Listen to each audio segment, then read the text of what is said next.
right into some rounds of cat-cows. Inhaling to lift the tailbone, drop the belly, and pull the heart and the gaze forward into cow.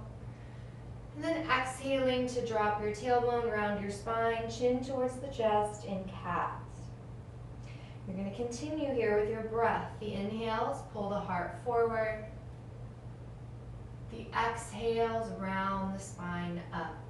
Take a few more rounds here at your own breath pace.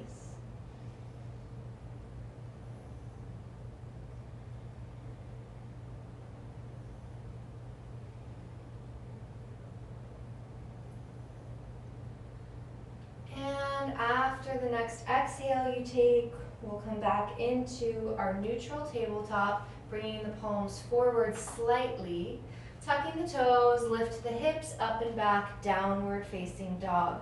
So here, a slight bend in the knees is a great option if the hamstrings are tight, and if you find that you're having trouble really lengthening your spine. So we want to press back with the chest towards the thighs as we press the top of the mat away from us with our palms. Fingers are spread wide, and shoulders are softening from the ears. You might want to pedal it out here, bending into one knee and then the other.